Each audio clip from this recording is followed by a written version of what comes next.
अगली खबर बीजेपी के सियासी मिशन से जुड़ी है। पीएम मोदी मध्य प्रदेश के दौरे पर है। पीएम का ये दौरा सियासी लिहाज से बेहद अहम है। एमपी के दौरे के जरिए तैयारी तो सत्ता की सेमीफाइनल की हो रही है, लेकिन असली मकसद 2024 की जंग है और इसके लिए बीजेपी ने खाका खींच लिया है।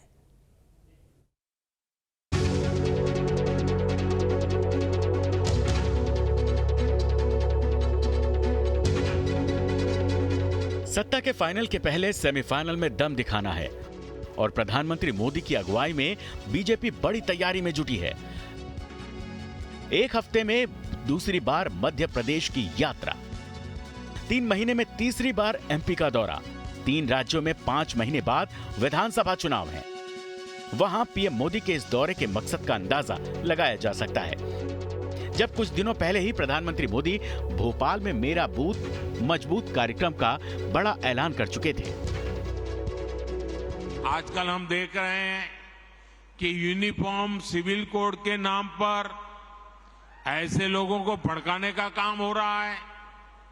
आप मुझे बताइए, एक घर में परिवार के एक सदस्य के लिए एक कानून हो, परिवार के दूसरे सदस्य के लिए दूसरा कानून हो, तो क्या वो घर चल पाएगा? क्या कभी भी चल पाएगा क्या?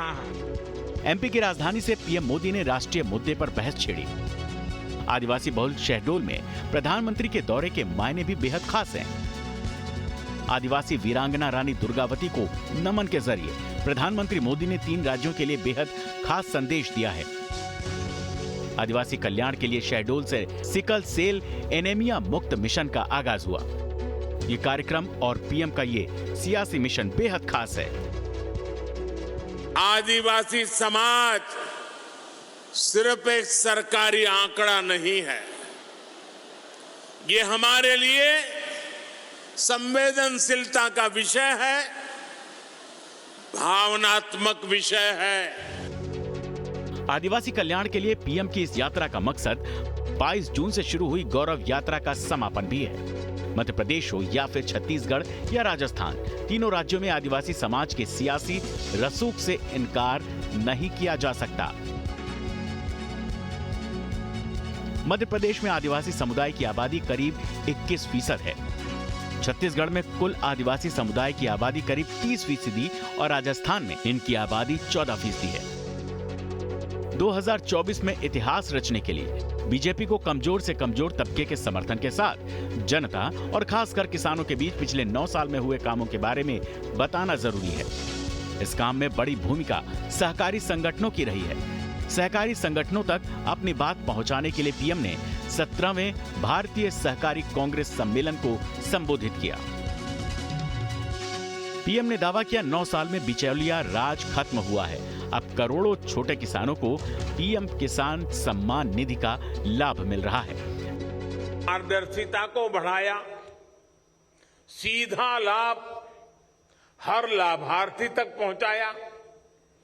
आज देश का गरीब से गरीब व्यक्ति भी मानता है कि ऊपरी स्तर से भ्रष्टाचार और भाई भतीजावाद अब खत्म हो गया। सहकारिता आंदोलन के असर की बात की जाए तो देश में 6 लाख से ज्यादा सहकारी समितियां हैं। सरकारी आंकड़ों की माने तो इस क्षेत्र से 25 करोड़ से ज्यादा लोग जुड़े हुए हैं। सहकारी आंदोलन की पहुंच देश के करीब 91% ग्रामीण परिवारों तक है। समाज तक पहुंचने की कोशिश के साथ बीजेपी सरकार और संगठन के स्तर पर भी बड़े बदलावों के संकेत मिल रहे हैं। संगठन और मंत्रिमंडल दोनों में फेरबदल हो सकता है।